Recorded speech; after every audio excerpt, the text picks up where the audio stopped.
is that Japan is a very serious situation. So a lot of Japanese want to know about Samsung. So could you explain about easily with photos?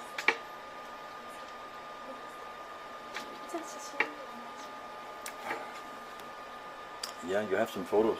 Yes. Oh. そう、はい、全部です。いいね。全部。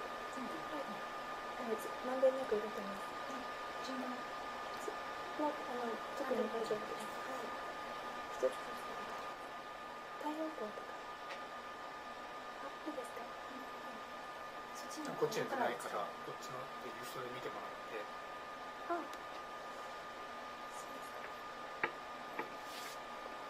空が私なんですね。ないから。そうですか。サムさんの方に画面から見せます。そこに人そこで見ないですね。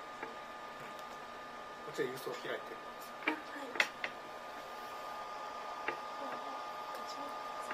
This is now broadcasting. Yeah. This is a couple of people who have invested quite a lot of money in their energy system. It's a solar panel on the roof producing electricity, and they were some of the first movers, and they invested quite a lot of money in this. So you could say that and they have invested in their own infrastructure. So they didn't invest in wind power, but they invested in solar panels to produce their solar panel. Yeah.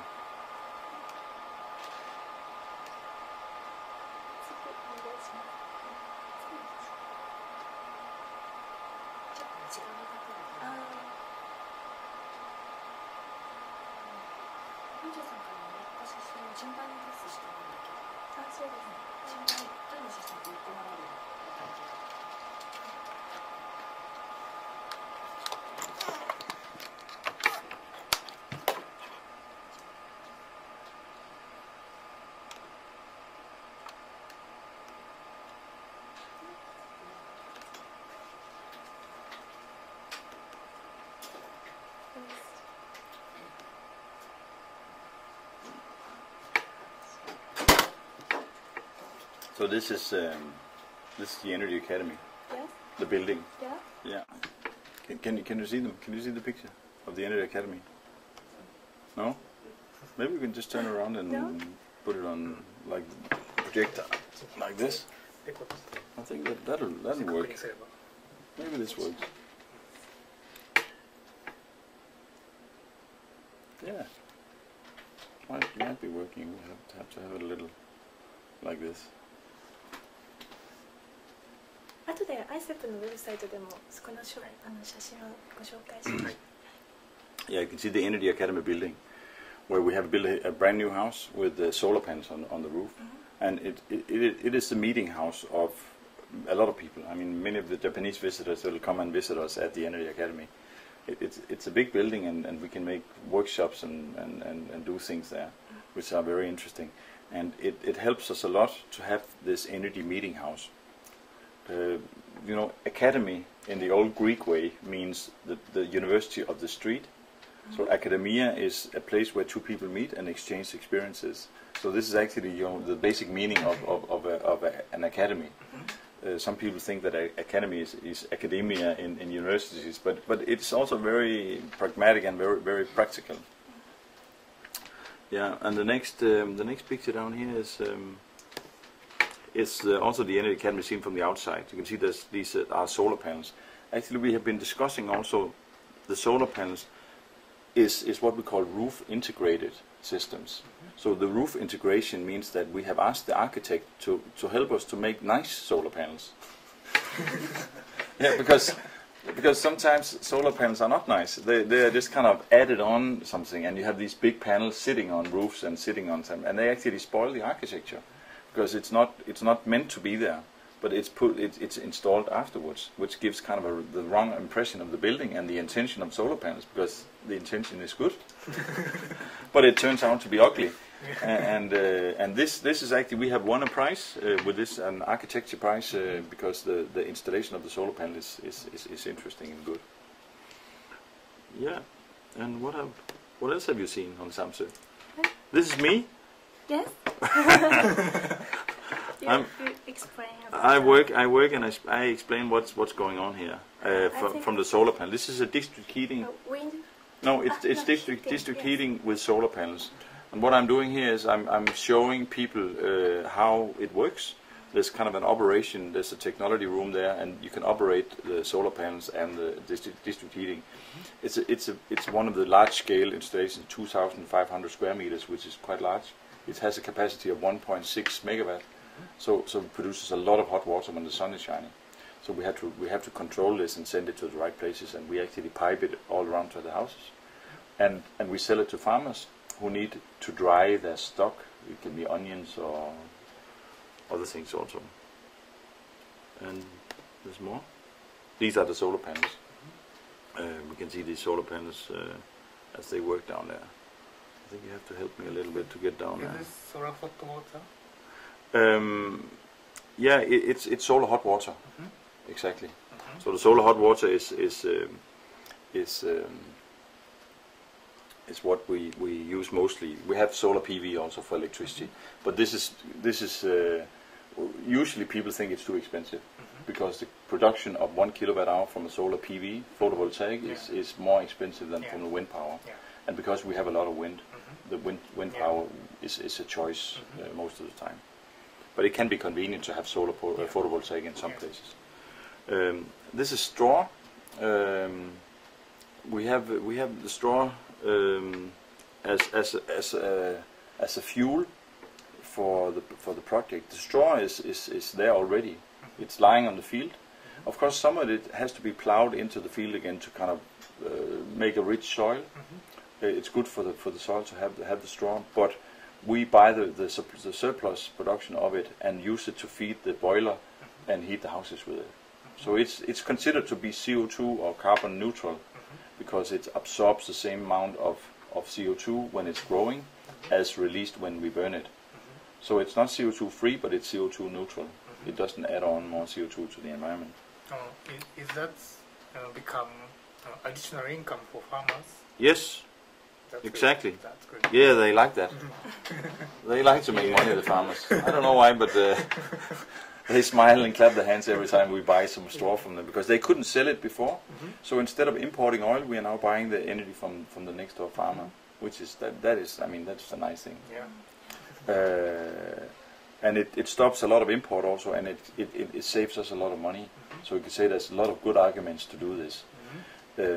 Sometimes farmers say that we cannot take away all the biomass from the farms because they need some of it. So what we do is we pay back or we give back the ashes from the burning, and it still contains kalium and phosphorus, which are good minerals for the soil. So they can have it back. We just have it for a little while, and then they can have it back again on the fields when we don't use it anymore. And there's also some private installations, like furnaces for private houses. And we try to involve citizens also in the private houses, so they will change their attitudes towards energy production. So they are part of the process.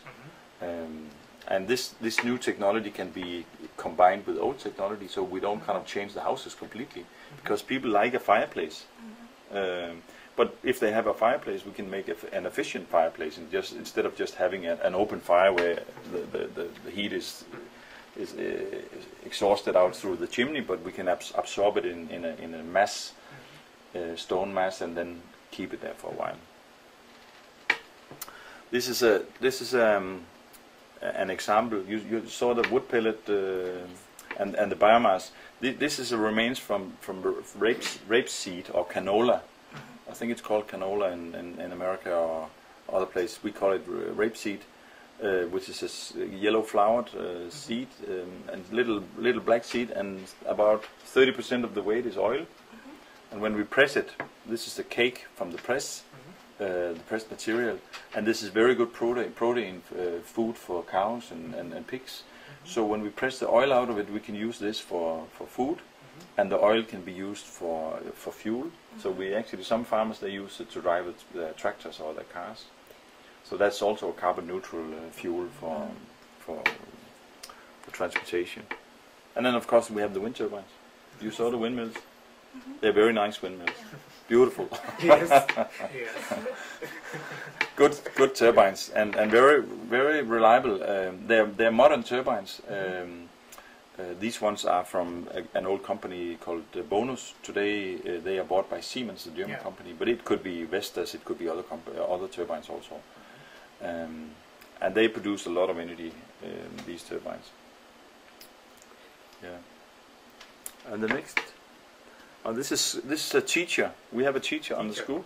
He's teaching first and second and third grade school children, like very small, and they like to make wind turbines. So they make their own little wind turbines and test it. And actually, they can make a little radio play, or they can get electrified also, so they can feel that wind power is powerful. And they can, but the experience is good that they can make something spin. Yes. And this is a good start, like a positive introduction to life. Yeah. He is very famous in Samsung. Yeah. Yeah. This guy, he's also a teacher, but a retired teacher, and he's been famous also. He's been in National Geographic, the magazine, and he's been quoted for saying that it's so much better to have my money on the roof than in the bank. So he invested in a very big solar panel on the roof, quite expensive actually. I'd say maybe 10,000 American dollars, or maybe 13,000 all included. So that's quite a big investment for a retired person. But it serves him good, and he's one of the most efficient energy consumers of everybody on Samsø, because he has a meter inside his house, and on this meter he sees if he is a net producer or a net consumer. If it's a sunny day, he will be exporting electricity out of the house, and he is happy. I'm now selling electricity, and my meter is running backwards. So electricity meter, we have net metering, so it can run backwards. So he's paid the same as he is paying for the electricity when he buys it. And if it's a cloudy day and he's not producing so much, he's very conscious about electricity. He switches off light, and he doesn't put on the boiler, and he doesn't do anything. So his poor wife is sitting there in the dark and having a miserable time. But he's then consuming very little per year, which is really good. Okay, thank you. Okay, you're welcome. Okay. So we enjoyed the stories of Samsung very much. Thank you very much. You're welcome. とりあえず、時間が、来ましたので、今日は、これで終わりにさせていただきたいんですけれども、この後 Do you go to tomorrow to 岩島アイランド、環境エネルギー政策研究所が協力して、山口県上関町の、岩井島で 100% 自然エネルギーを進めているプロジェクトがありまして、それに、明日総連が、現地に行って、いろいろと現地の人たちや、支援者の方たちといろいろとコミュニケーションをするということで、ちょっと岩井島のプロジェクトのご紹介も。はい。もう鎌中ひとみ監督のミツバチの羽音と地球の回転という映画でご存知の方も多いと思うんですが、岩井島にゾーレンをお連れして行くことになっています。